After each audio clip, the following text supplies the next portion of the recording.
주감사절을 더욱더 감사로 나아가라 라는 제목으로 함께 은혜의 말씀을 나누겠습니다.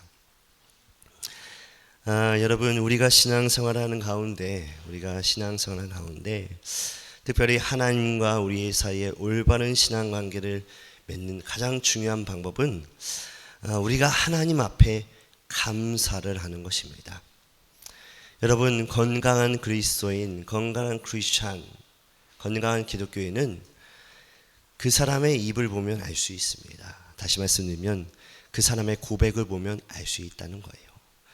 그 사람들이 무엇을 많이 한다는 거예요? 감사를 많이 한다는 것입니다.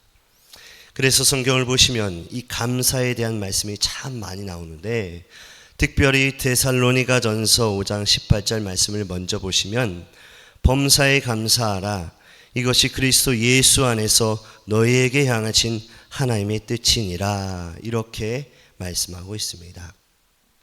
그리고 이어서 골로새서 2장 7절 말씀도 보시면 믿음에 굳게 서서 감사함을 넘치게 하라, 이렇게 또한 말씀하고 있죠. 그리고 또한 시편 50편 23절 말씀도 보시면 감사로 제사를 드리는 자가 나를 영화롭게 하나니라고 말씀하고 있습니다. 그리고 또한 오늘 우리가 읽은 본문이죠. 오늘 우리가 이 본문 말씀도 가만히 보시면 각 절마다 감사의 말씀이 다 들어가 있습니다. 여러분, 이 감사를 영어로 말하면 뭐라고 말합니까? 그렇죠. Thank you, 그죠? Thanks a lot, thanks 뭐 이렇게 이야기합니다. 사실 Thank유를, 이 말의 의미를 원어적으로 찾아보면 무슨 뜻을 가지고 있냐면 생각하라, 기억하라, 잊지 말고 꼭 다시 생각해라, 이런 의미를 가지고 있습니다. 그래서 우리가 오늘 본문 출애굽기 23장에 나오는 말씀을 우리가 기억해야 한다는 거예요. 즉 상반기 동안에 우리가 하나님께 받은 그 은혜를 기억하라 라고 지금 말씀하고 있다는 것입니다.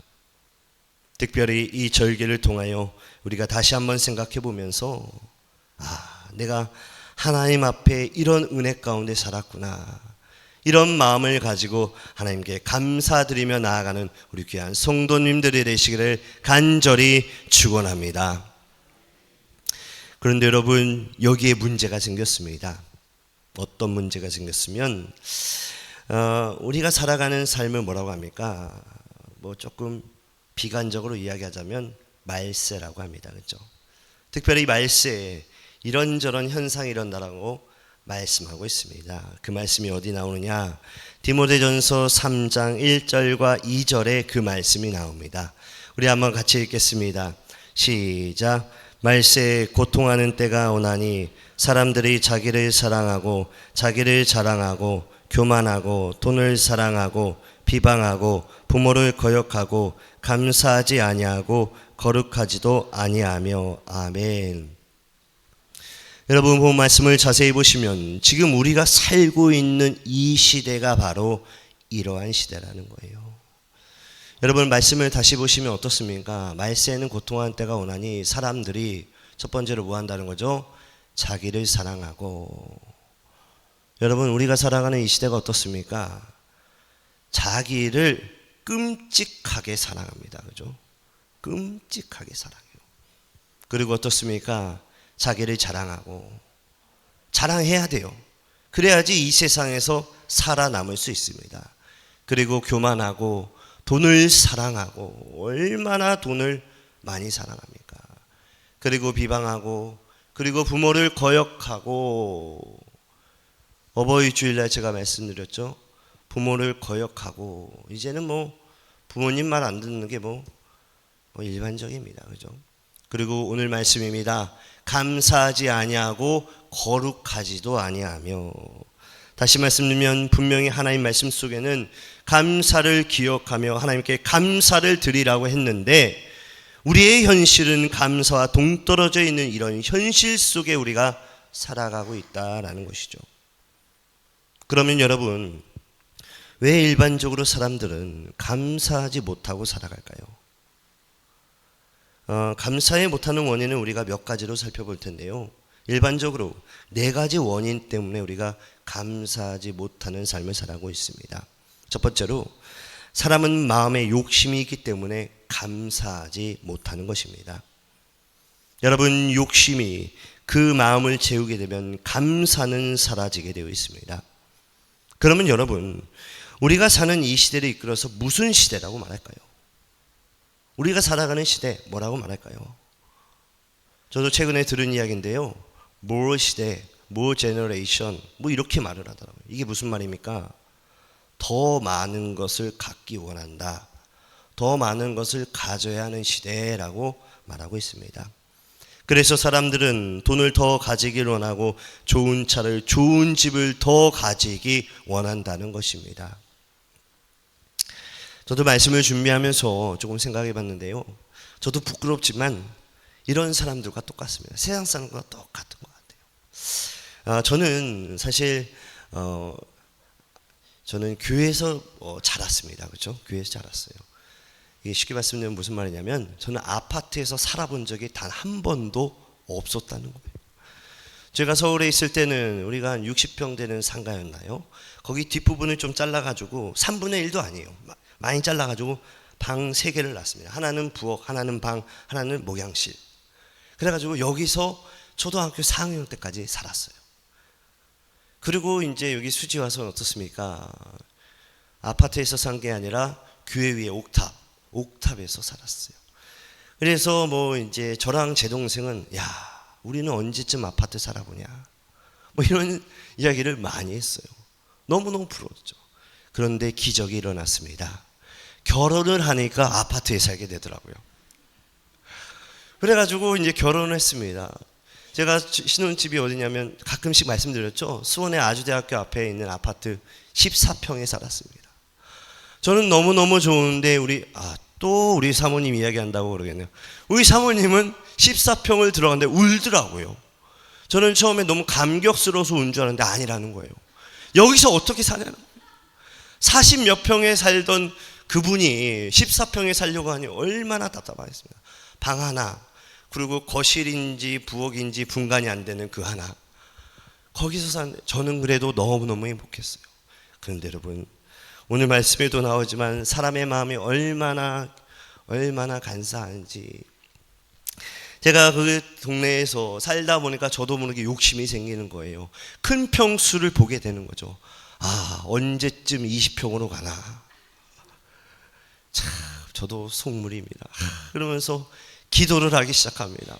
하나님께서 응답을 주셔서 또 좀 큰 평수로 이사를 가게 됐어요. 아니나 다를까 거기에 만족을 해야 되는데 저도 모르게 또 죄송합니다 30평을 바라보게 돼요. 하나님이 정말 살아계시는지 응답을 주시더라고요. 제가 이제 우리 교회 오기 전에 다른 교회에서 사역하지 않았습니까? 그 교회에서 사역을 하는데 거기서 아파트 30평을 주는 거예요. 와, 할렐루야.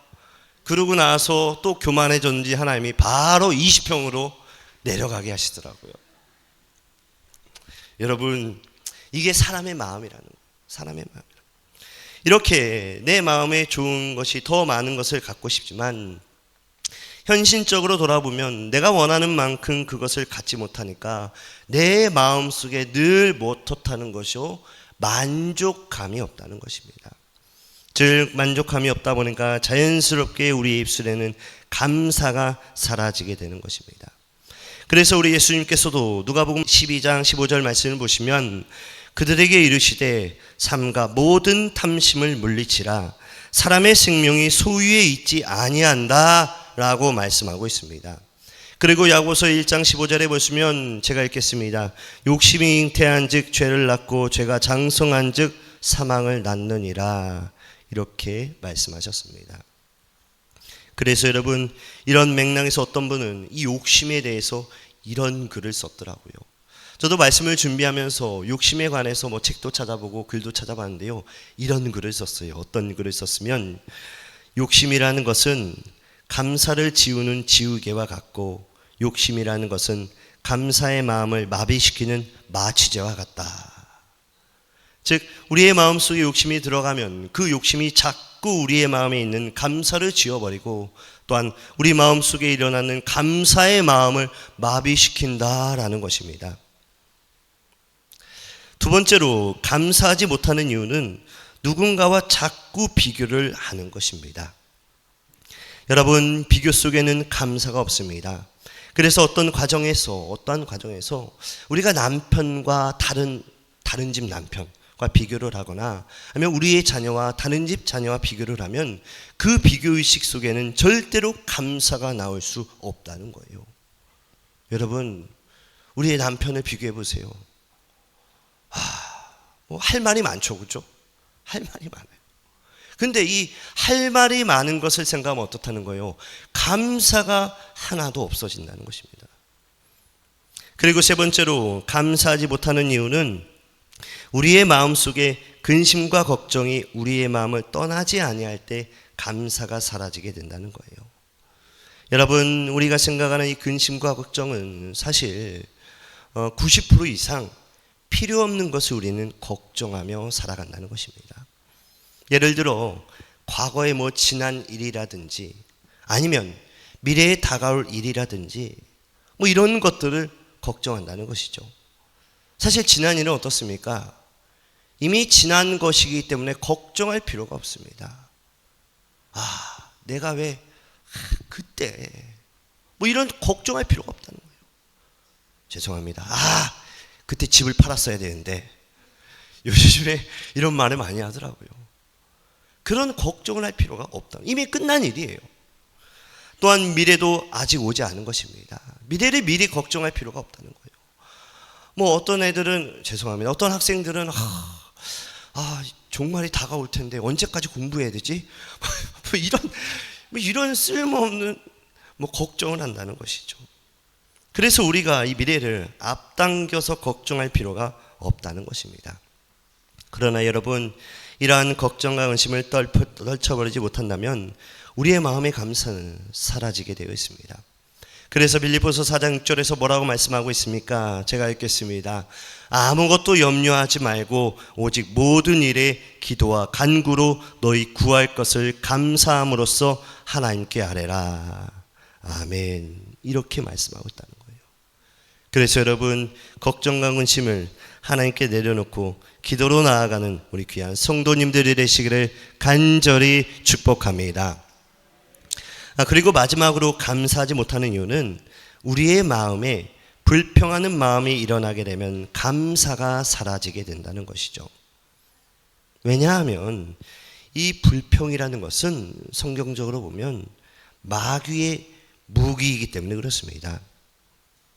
여러분, 마귀가 제일 좋아하는 무기가 바로 우리의 마음속에 불평과 원망의 마음을 넣어주는 것입니다.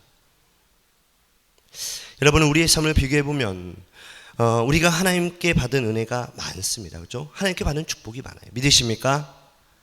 정말 많습니다. 예를 들어 10가지 가운데 9가지가 축복이라고 합시다. 그렇죠? 하나님께서 우리에게 10가지 가운데 9가지의 축복을 주셨어요. 자, 그러면 우리는 이 축복받은 9가지에 대해서 감사를 해야 되는데, 특별히 이 사탄 마귀가 10가지 가운데 꼭 한 가지, 그 남은 한 가지를 가지고 우리의 마음에 불평과 원망을 넣어준다는 거예요. 즉, 그 없는 한 가지 때문에 내 마음속에 불평의 요소가 심어진다는 것입니다. 그래서 그 불평이 내 마음의 자리를 잡게 되면 자연스럽게 내 생활 속에는 감사가 떠나게 되는 것입니다. 여러분, 똑같습니다. 우리 산도. 우리가 어떤 사람과 관계를 맺어요. 그 사람에게 정말 잘해줍니다. 10번 잘해줘요. 그러다가 한 번 잘못하면 어떻게 돼요? 그 잘못한 것만 기억합니다. 이게 바로 뭐예요? 인간의 본성이라는 것이죠. 여러분, 불평의 요소를 가지고 이 마귀가 성경에도 보시면 예수님에게도 다가가 여러 번 시험을 합니다. 그래서 마태복음 4장과 누가복음 4장을 보시면 이런 말씀이 나와요. 예수님께서 40일 금식을 한 다음에 몹시 시장하실 때 이 사탄 마귀가 예수님께 다가가 시험을 합니다. 뭐라고 말하냐면, 예수야 너 배가 몹시 고프지? 그러면 뭐든지 너는 할 수 있는 사람이니까 저 돌로 떡을 만들어 먹어라. 이렇게 유혹을 합니다. 배고픔을 뭐라는 거예요? 지금 불평하라는 거예요. 불평하고 너 마음대로 하라는 것입니다. 그리고 이어서 마귀는 예수님을 성전 높은 곳에 데리고 가서 이렇게 말합니다. 내가 만일 하나님의 아들이거든 뛰어내라라. 너는 모든 것을 할 수 있는 사람이니까 안 다치게 될 것이다. 천군 천사가 와서 너를 도와줄 것이다. 이렇게 유혹을 합니다. 그리고 마지막으로 예수님을 높은 산으로 데려가서 너가 나한테 절을 한다면 내가 천하의 모든 것을 너에게 주겠다라고 유혹을 합니다. 그러나 여러분, 예수님은 뭐라고 말씀하셨습니까? 마태복음 4장 7절 말씀을 보시면 주 너의 하나님을 시험하지 말라. 그러면서 뭐라고 말씀하셔요? 이 사탄아 물러가라. 이렇게 마귀의 시험을 이기셨습니다. 그렇습니다. 우리의 마음에 감사가 사라지는 것은 이 사탄 마귀의 시험을 이기지 못할 때, 그때 우리의 마음에 불평이 자리를 잡게 되면서 감사가 떠나는 것이에요. 그러나 여러분, 우리도 예수님처럼 이 사탄의 시험을, 이 불평의 시험을 우리가 이기게 된다면 우리는 그 가운데서 성숙한 감사를 하나님께 드리는 줄 믿으시기 바랍니다. 그래서 여러분, 우리의 삶 속에 어떻게 될까요? 우리의 삶 속에 내가 아무리 돌아봐도 뭐 이런 사람이 있다는 거죠. 내가 아무리 돌아봐도 내게는 감사거리가 없습니다. 뭐 이렇게 고백할지라도 우리가 방금 나눈 세 가지의 방법, 이 방법을 함께 묵상하면서 다시 기도로 회복하는 우리 귀한 성도님 되시기를 간절히 축원합니다. 그러면 여러분, 우리가 하나님 앞에 감사를 해야 한다고 제가 계속해서 지금 말씀드리고 있는데요. 그러면 왜 우리가 하나님께 감사를 해야 될까요? 첫 번째로 그 이유는 감사는 하나님을 기쁘시게 할 수 있는 요소이기 때문에 우리가 감사를 해야 합니다. 그래서 시편 50편 23절 말씀을 보시면 같이 읽겠습니다. 시작. 감사로 제사를 드리는 자가 나를 영화롭게 한다. 아멘. 감사로 제사를 드리는 자가 나를 영화롭게 한다. 여러분, 본 말씀을 자세히 보시면 영화롭게 한다라는 말씀이 나오고 있습니다. 여러분, 이 말씀의 뜻은 하나님을 기쁘시게 한다라는 의미를 가지고 있어요. 다시 말씀드리면 우리가 감사를 드리게 되었을 때 결과적으로 하나님께서는 기뻐하신다라는 것입니다. 그 예로 창세기에 나오는 가인과 아벨의 제사를 통해서 우리가 잘 알 수 있습니다. 여러분, 창세기 4장을 보시면 어떤 내용이 나오냐면 하나님께서 가인과 아벨에게 그들의 첫 농사를 하나님께 드리라고 말씀했어요. 즉 제사를 드리라고 말씀하셨습니다. 그래서 가인은 자기의 곡식을 드렸고, 그리고 아벨은 우리가 잘 아시다시피 양을 잡아서 하나님께 드렸습니다. 그런데 하나님께서 받으신 건 무엇입니까? 예배를 받으신 게 뭐예요? 가인의 제사는 안 받으시고 아벨의 제사만 받으셨습니다. 그러면 여러분, 왜 가인의 제사는 안 받으시고 아벨의 제사만 받으셨습니까? 그 원인이 무엇일까요? 네, 그것은 바로 가인과 아벨의 제사 속에는 단 하나의 차이점이 있습니다. 그 차이점이 뭐냐면 바로 감사가 빠졌다는 거예요. 즉 가인은 감사가 빠진 거예요. 그러나 아벨은 감사가 들어갔다는 것이죠. 사실 어떻게 보면 하나님 앞에 제사를 드리는 것은 같습니다. 우리가 이것을 좀 신학적으로 해석을 하면 뭐 가인은 과일을 드렸기 때문에 하나님이 안 받고 뭐 아벨은 양을 드렸기 때문에 받았다 이러는데 사실 그렇지 않습니다. 하나님이 보시는 건 뭐예요? 감사를 받다는 거예요. 그가 감사로 예배를 드렸느냐, 감사로 드리지 않았냐를 봤다는 것이죠. 즉 그 제사를 드렸을 때 그 안에 감사가 빠졌다는 것입니다. 그래서 여러분, 하나님이 기뻐하신 건 뭐냐 하면 바로 감사의 예배라는 것이죠. 여러분, 우리 예배도 마찬가지입니다. 즉 우리가 이 예배를 드릴 때 매주 드리는 이 예배가 특별히 우리의 마음속에 지난 한 주를 돌아보면서 하나님 앞에 감사함으로 가지고 이 예배를 드린다면 하나님께 이 예배를 기쁘게 받으시고 우리의 삶 가운데 큰 은혜와 큰 축복을 주신다는 거예요. 그러나 이 예배가 그냥 흘러가는 예배, 그냥 형식적인 예배, 특별히 감사가 없는 예배가 된다면 이 예배는 하나님이 기뻐 받으시지 않는다는 것입니다. 두 번째로 우리가 왜 감사를 해야 합니까? 네, 바로 감사는 나의 삶 가운데 또 다른 기쁨이 온다는 것입니다. 여러분, 사도행전 16장 말씀을 보시면 바울과 실라가 어느 날 길을 가는데 점을 쳐서 돈벌이하고 있는 한 여인을 만나게 됩니다. 그런데 그때 그 여인을 바라보고 바울이 그 여인 속에 들어간 귀신을 쫓아버립니다. 그리고 그 여인이 정상적인 여인이 됩니다. 그러자 이 여인을 통해서 돈을 벌고 있는 주인이 자기 돈벌이가 끊어진 걸 보고 화가 나서 고관에 가서 바울과 실라를 고발합니다. 그 결과 바울과 실라는 억울한 누명을 쓰고 빌립보 감옥에 수감이 되는 것이죠. 수감이 되자 바울과 실라는 얼마나 많은 매를 맞았는지 몰라요. 온몸이 만신창이가 되었습니다. 여러분, 사실 보면 이게 뭐 그렇게 감옥에 끌려갈 만한 일이 아닙니다. 사실 오늘 본문은 아니지만 이 말씀을 보시면 바울과 실라가 전도 여행을 하는 가운데 이 귀신 들린 여자가, 전 보는 여자가 계속 쫓아다니면서 바울과 실라를 계속 회방을 놓습니다. 뭐 소리를 지르기도 하고 뭐 여러 가지 뭐 이야기도 하고 회방을 놔요. 그래서 바울이 보다 못해서 또한 불쌍하잖아요. 그래서 귀신을 쫓아냅니다. 정상적인 여인이 돼요.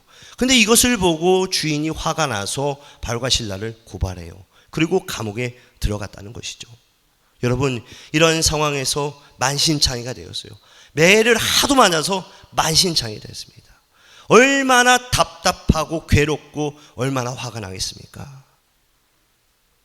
그런데 여러분, 말씀을 보시면 그 쓰리고 아픈 가운데서도 바울과 실라는 사도행전 16장 25절 말씀을 보시면 제가 읽겠습니다. 한밤중에 바울과 실라는 기도하고 하나님께 감사 찬송을 드렸더라. 이렇게 말씀하고 있습니다. 여러분, 지금 맞은 사람들이에요. 피를 흘리고 있는 사람입니다. 답답함에 지금 미쳐있는 사람입니다. 이런 사람이 지금 감옥에 와서 어떻게 하였다고요? 기도하고 하나님께 감사 찬송을 드렸다라고 지금 말씀하고 있습니다. 여러분, 그 결과 어떤 일이 일어났습니까? 그 감사와 찬송을 통하여 지진이 일어나고 옥문이 열리고 창고가 불려지게 되는 이러한 기적의 역사가 일어났다는 사실입니다. 즉, 감사로 기도하면 환경이 바뀐다는 거예요. 여러분, 우리의 삶 가운데 많은 어려움이 있습니다. 그죠? 뭐 재정의 어려움, 아니면 건강의 어려움, 아니면 자녀의 어려움, 회사의 어려움, 아니면 인간관계 어려움, 이런 어려움 가운데 우리는 기도를 합니다. 그런데 오늘 말씀에서는 말씀하시는 게 뭐냐면 그 기도를 감사함으로 하라는 거예요. 우리의 상황을 보면 감사할 게 없어요. 그죠? 절대로 감사할 수 있는 기분도 아닙니다. 그런데 어떻게 하라는 겁니까? 감사로 기도하고 찬양하라는 거예요. 그러면 우리의 삶 가운데 놀라운 역사가 일어난 줄 믿으시기 바랍니다. 그리고 세 번째로 우리가 왜 감사를 해야 합니까? 네, 감사는 자기 자신뿐만 아니라 다른 사람에게 또는 내 주변 사람들에게 아름다운 은혜가 흘러가기 때문에 그렇습니다. 아까 전에 읽었던 사도행전 16장을 보시면 사도 바울과 실라가 빌립보 감옥에서 하나님께 찬송하고 감사한 다음에 기적이 일어났습니다. 그죠? 그런데 여러분, 이런 기적과 이적이 있었을 때 옆에 많은 사람들이 함께 봤다는 거예요. 즉, 그들의 마음속에 구원의 참된 기쁨을 심어줬다는 겁니다. 복음을 전파했다는 것이죠. 그래서 사도행전 16장 30절 말씀을 보시면 간수가 뭐라고 말합니까? 제가 읽겠습니다. 간수가 그를 데리고 가서 선생이요, 내가 어떻게 하여야 구원을 받으리까? 이렇게 바울에게 질문했습니다. 그러자 우리가 잘 아는 말씀이죠. 사도행전 16장 31절 말씀을 보시면 같이 읽겠습니다. 시작. 주 예수를 믿으라. 그리하면 너와 내 집이 구원을 얻으리라. 아멘. 결과적으로 감사는 이렇게 세 가지의 열매를 맺는다는 것입니다. 여러분, 첫 번째는 무엇입니까? 감사를 할 때 하나님을 기쁘게 할 수 있다는 거죠. 두 번째는 우리가 감사할 때 내 자신의 기쁨과 평화를 누릴 수 있습니다. 즉, 환경이 바뀐다는 것입니다. 세 번째는 감사할 때 나의 주변 사람들에게 참된 기쁨을 줄 수 있다는 거예요. 그래서 하나님께서 우리에게 항상 감사하라고 말씀하고 계십니다. 그러면 여러분, 우리가 구체적으로 어떻게 감사해야 될까요? 우리가 감사에 대해서 계속해서 지금 말씀을 나누고 있는데, 우리가 그러면 구체적으로 어떻게 감사해야 될까요? 바로 오늘 본문 15절에 나와 있습니다. 우리 같이 한번 읽겠습니다. 오늘 본문 15절 시작. 그리스도의 평강이 너희 마음을 주장하게 하라. 너희는 평강을 위하여 한 몸으로 부르심을 받았나니 너희는 또한 감사하는 자가 되라. 아멘. 여러분, 본 말씀을 자세히 보시면 우리가 하나님께 어떻게 감사해야 된다고요? 내 몸과 내 마음을 가지고 하나님께 감사하라, 이렇게 말씀하고 있습니다. 즉 우리의 모든 감사의 정성이 들어가야 된다라는 거예요. 여러분, 제가 아는 분이 미국에 유학을 갔습니다. 유학을 가기 전에 어머니가 한국을 떠나는 아들의 건강을 위해서 여러 가지 당부의 말을 남겼습니다.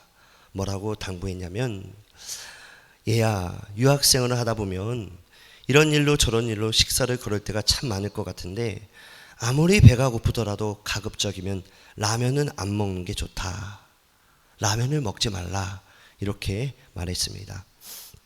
그런데 이제 유학생을 하다 보니 본의 아니게 이 라면을 많이 먹게 되는 것입니다. 그래서 이분이 이 유학생을 거의 마무리 짓는 과정 속에서 이런 글을 썼습니다. 뭐라고 썼으면, 나의 어머니가 유학생활에 라면을 많이 먹지 말라고 그랬는데 내가 유학생을 돌아보니 나는 참 라면을 너무나도 많이 먹었다. 뭐 이런 글을 썼습니다. 그리고 이어서 그 글을 쭉 읽어보니까 마지막에 내가 먹은 라면의 종류를 쫙 썼더라고요. 뭐라고 썼으면, 내가 좀 참았더라면, 내가 좀 잘했더라면, 내가 그 일을 좀 끝냈더라면, 이런 라면을 많이 먹었다는 거예요. 전혀 이해를 못하시죠? 집에 가시면서 갑자기 떠오르면 하면서 웃으실 것입니다. 내가 이거 했더라면, 이걸 많이 먹었다는 거예요. 여러분, 이런 라면은 우리 몸에 전혀 안 좋은 라면입니다. 그러나 여러분, 라면이라고 다 안 좋은 것은 아닙니다. 라면 가운데도 우리 몸에 좋은 라면이 있습니다. 어떤 라면입니까? 네, 바로 하나님과 함께 라면. 하나님과 함께 라면. 저는 이 글을 읽으면서 너무너무 웃겼는데 별로 안 웃으시네요. 하나님과 함께 라면, 예수님과 함께 라면. 여러분, 이 라면은 우리 몸에 굉장히 좋은 라면인 줄 믿습니다. 앞에서 말씀드린 그 라면은 우리 몸에 어떻습니까? 백해무익이에요. 그러나 우리가 하나님과 함께라면, 즉 우리의 모든 삶 가운데 하나님과 함께 나아간다면 하나님께서 우리의 인생 가운데 날마다 큰 은혜와 큰 축복을 넘치게 부어주시는 줄 믿으시기 바랍니다. 그래서 이번 맥주 감사절을 맞아요, 하나님께서 주신 은혜를 감사하며 남은 하반기도 하나님과 함께 나아가는 우리 귀한 성도님 되시기를 간절히 축원합니다. 말씀을 마무리하겠습니다. 여러분, 감사에는 가장 기본적인 원리가 있습니다. 먼저 어떤 원리가 있냐면, 첫 번째로 감사는 보편성의 원리를 가지고 있습니다. 여러분, 보편성의 원리가 뭐냐면 모든 일에 감사라는 뜻이에요. 예를 들면 이런 것이죠. 좋은 일이 있어도 감사하고, 나쁜 일이 있어도 감사하고, 건강할 때도 감사하고, 병 들었을 때도 감사하고, 성공할 때도 감사하고, 무엇보다 실패했을 때도 감사하는 이런 감사가 바로 보편성의 원리의 감사라는 것입니다. 그리고 두 번째로 그 감사를 지속성의 원리로 계속해서 우리가 감사해야 한다는 거예요. 그러면 여러분, 지속성은 무엇입니까? 그렇죠. 변함없이 계속적으로 드리는 감사입니다. 예를 들어 아침에도 감사하고 저녁에도 감사하고, 또한 축복의 자리에서도 감사하고, 무엇보다 실패의 자리에서도 감사할 수 있는 이런 감사가 바로 지속성의 원리의 감사라는 것이죠. 마지막으로 초월성의 원리의 감사가 있습니다. 여러분, 이 초월성의 원리가 무엇입니까?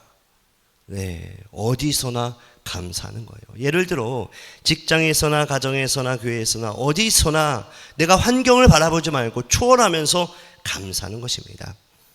그래서 여러분, 이러한 감사가 우리의 삶에 우리의 행동에 옮겨질 때 하나님께서 우리의 인생 가운데 놀라운 은혜와 놀라운 축복을 부은 줄 믿습니다.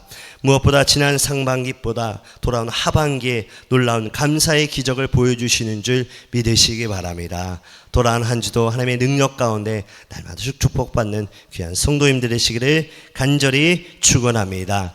아멘.